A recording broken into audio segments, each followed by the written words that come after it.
ഇന്ത്യയിലെ ബ്രിട്ടീഷ് രാജ് അപ്രത്യക്ഷമാകുക എന്നത് അചിന്ത്യമാണ്. പകരം സ്വദേശി സർക്കാർ വരുമെന്നതും അസാധ്യം. അവസാനത്തെ ബ്രിട്ടീഷ് പട്ടാളക്കാരൻ ബോംബെയിൽ നിന്നോ കറാച്ചിയിൽ നിന്നോ കപ്പൽ കയറി കഴിഞ്ഞാൽ ഉടൻ ഇന്ത്യ ശത്രുതമുറ്റിയ വംശീയ മതശക്തികളുടെ പോർക്കളമായി മാറും. ഈ കൽക്കത്ത ബിഷപ്പിന്റെ പ്രവചനം തെറ്റായിരുന്നെന്ന് കാലം തെളിയിച്ചു. 3 പതിറ്റാണ്ടിന് ശേഷം ഇന്ത്യ സ്വതന്ത്രമായി. പക്ഷേ വരണ്ടുണങ്ങിയ മരുസ്ഥലിയിലേക്ക് വീണൊരു വിത്തിനെ പോലെയായിരുന്നു സ്വതന്ത്ര ഇന്ത്യയുടെ പിറവി. കത്തിക്കാളുന്ന സൂര്യന് കീഴെ ജലം വറ്റിയ ചുടുമണ്ണിൽ മുളപൊട്ടുകയെന്നത് എത്രമേൽ പ്രയാസകരമായിരുന്നോ അത്രമേൽ പ്രതിസന്ധികൾ നിറഞ്ഞ സാമൂഹിക രാഷ്ട്രീയ പരിസരമായിരുന്നു ഇന്ത്യ എന്ന കൊളോണിയൽ അനന്തര പുതുരാഷ്ട്രത്തെയും കാത്തിരുന്നത്. പക്ഷേ അനേകം പ്രതിസന്ധികൾക്കിടയിലും ഇന്ത്യ എന്ന വിത്തിന് പുതുനാമ്പുകൾ വിരിഞ്ഞു. അതൊരു മഹാവൃക്ഷമായി ശിഖരങ്ങൾ വിടർത്തി കോടികൾക്ക് തണൽ നൽകി. ആ തണലിലേക്ക് നമ്മെ നയിച്ചത് നെഹ്റുവായിരുന്നു, നമ്മുടെ പ്രധാനമന്ത്രി.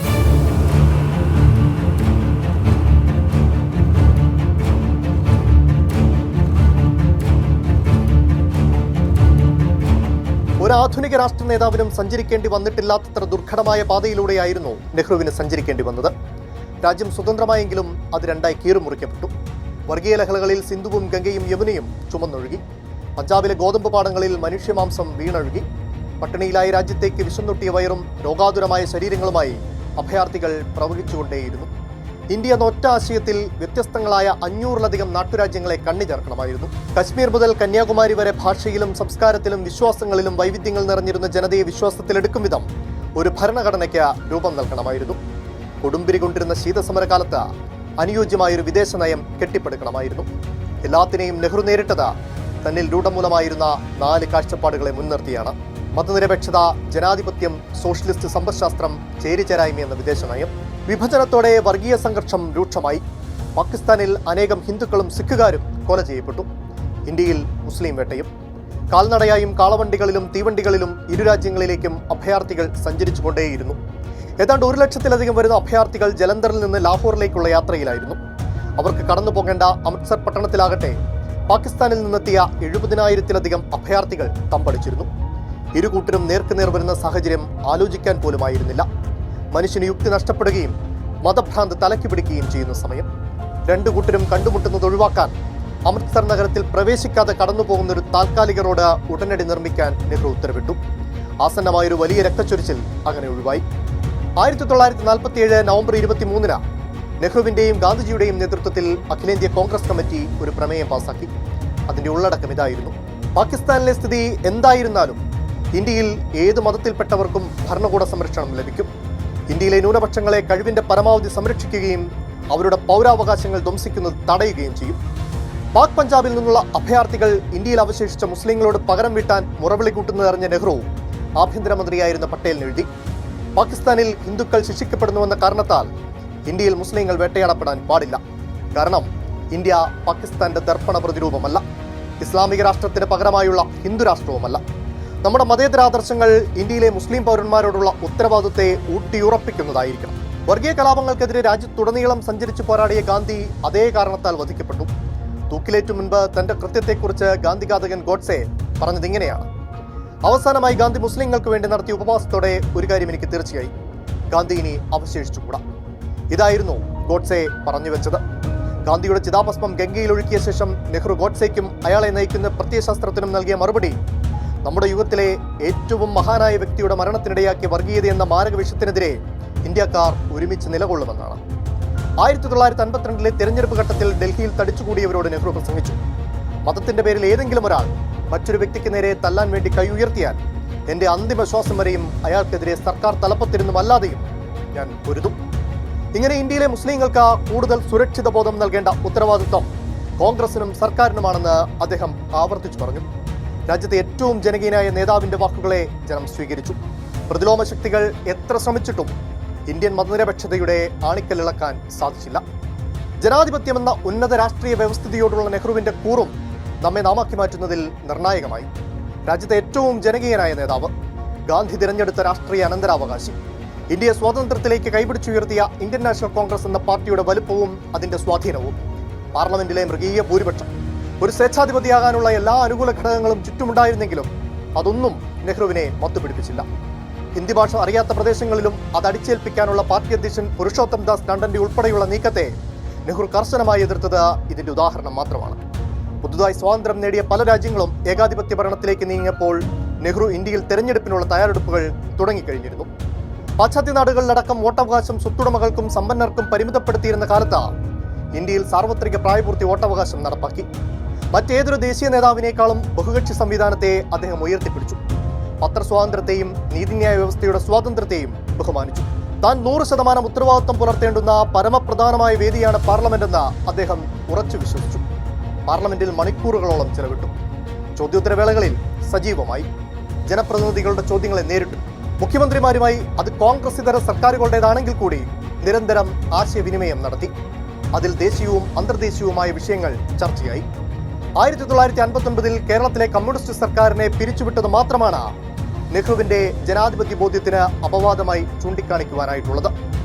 1952 തെരഞ്ഞെടുപ്പ് പ്രചാരണ വേളയിൽ പണ്ഡിറ്റ് നെഹ്റു സിന്ദാബാദ് എന്ന ആവേശത്തോടെ മുദ്രാവാക്യം വിളിച്ച ജനത്തോട് നിങ്ങൾ ജയ് ഹിന്ദ് എന്ന് മുദ്രാവാക്യം വിളിക്കാൻ നെഹ്റു ആവശ്യപ്പെട്ടു. വിഭജനത്തിന്റെയും തുടർന്നുണ്ടായ വർഗീയ സംഘർഷങ്ങളുടെയും പശ്ചാത്തലത്തിൽ നെഹ്റുവിന് വേണമെങ്കിൽ തെരഞ്ഞെടുപ്പ് കാലത്ത് ഒരു മൃദു ഹിന്ദുത്വ ലൈൻ സ്വീകരിക്കാമായിരുന്നു. കോൺഗ്രസിനകത്ത് തന്നെ അത്തരമൊരു വിഭാഗം ശക്തിപ്പെട്ടിരുന്ന കാലം കൂടിയായിരുന്നു അത്. പക്ഷെ ചെല്ലുന്നിടത്തെല്ലാം അദ്ദേഹം വർഗീയതയ്ക്കെതിരെ ശക്തമായി സംസാരിച്ചു. ജനസംഘത്തെ RSSന്റെയും ഹിന്ദു മഹാസഭയുടെയും ജാരസന്തതി എന്ന് വിശേഷിപ്പിച്ചു. ബീഹാറിൽ ജാതീയതയ്ക്കെതിരെ മണിക്കൂറുകളോളം പ്രസംഗിച്ചു.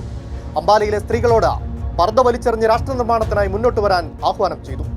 ആ തിരഞ്ഞെടുപ്പ് കാലത്ത് രാജ്യത്തെ 2 കോടി ജനങ്ങളെയെങ്കിലും നെഹ്റു നേരിട്ട് കണ്ടു. സോഷ്യലിസമായിരുന്നു നെഹ്റുവിന്റെ ഭരണ സമ്പ്രദായത്തിന്റെ മുഖമുദ്ര. സോവിയറ്റ് സമ്പദ് വ്യവസ്ഥയിലാണ് നെഹ്റു കൂടുതൽ ആകർഷകനായത്.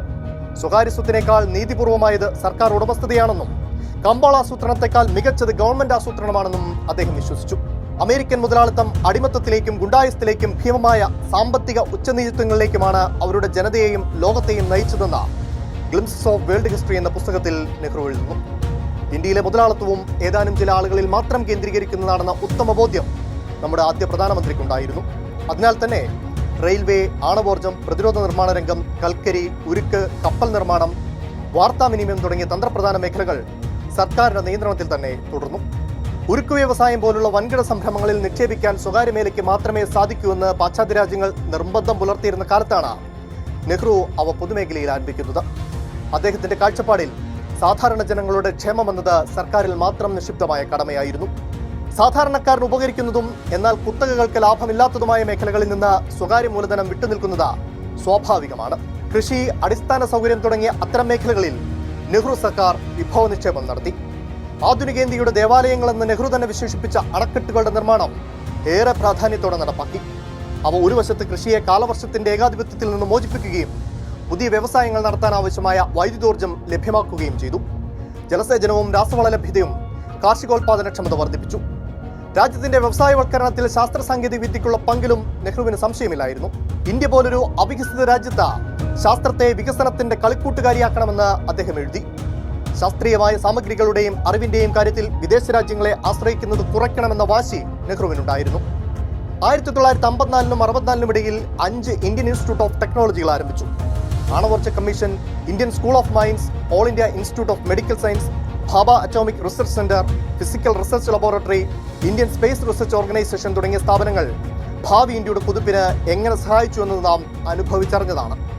പ്രധാനമന്ത്രിയായിരിക്കുമ്പോൾ തന്നെ വിദേശകാര്യ വകുപ്പിന്റെ ചുമതലയും നെഹ്റുവിനായിരുന്നു. അദ്ദേഹത്തിന് വിദേശ നയമെന്നത് ഇന്ത്യയുടെ സാന്നിധ്യം ലോകത്തെ അറിയിക്കാനുള്ള ഒരു മാർഗം കൂടിയായിരുന്നു. ഫാസിസം സാമ്രാജ്യത്വത്തിന്റെ മറ്റൊരു ഭാഷ്യമാണെന്ന് അദ്ദേഹം നിരീക്ഷിച്ചു. അധികാര രാഷ്ട്രീയത്തിന്റെ ഭാഗമാകാതിരിക്കുക, ഏതെങ്കിലും ഒരു കക്ഷിക്കെതിരെ മറ്റേതെങ്കിലും കക്ഷിക്കൊപ്പം ചേരുന്നതിൽ നിന്ന് ഒഴിഞ്ഞു നിൽക്കുക എന്നതായിരുന്നു നെഹ്റുവിന്റെയും ഇന്ത്യയുടെയും പൊതുനയം. ചേരിചേരാ പ്രസ്ഥാനത്തിന്റെ തുടക്കം ആ നയത്തിൽ നിന്നാണ്. ഐക്യരാഷ്ട്ര രക്ഷാ കൗൺസിലിൽ സ്ഥിരാംഗത്വം നൽകാമെന്നുള്ള അമേരിക്കൻ വാഗ്ദാനം നിരസിച്ചതിന് പിന്നിലും ഈ നിശ്ചയദാർഢ്യമുണ്ട്. വിദേശ നയവും ദേശീയ സുരക്ഷയും തമ്മിൽ ബന്ധിപ്പിക്കാൻ നെഹ്റു തയ്യാറായില്ല. നാറ്റോ മാതൃകയിൽ പാശ്ചാത്യ ശക്തികളുടെ ആശീർവാദത്തോടെ രൂപീകൃതമായ സൈനിക കൂട്ടായ്മകളായ സൗത്ത് ഈസ്റ്റ് ഏഷ്യൻ ട്രീറ്റി ഓർഗനൈസേഷനിലും സെൻട്രൽ ട്രീറ്റി ഓർഗനൈസേഷനിലും ചേരാതെ ഇന്ത്യ വിട്ടുനിന്നു. പാകിസ്ഥാൻ അവയുടെ ഭാഗമായപ്പോഴും ഇന്ത്യക്ക് മറിച്ചൊന്ന് ചിന്തിക്കാനുണ്ടായിരുന്നില്ല. യുദ്ധങ്ങളും ഏറ്റുമുട്ടലുകളുമല്ല, സമാധാനവും സുസ്ഥിരതയുമാണ് ലോകത്തിന് ആവശ്യമെന്ന് നെഹ്റു ആവർത്തിച്ചു പറഞ്ഞു.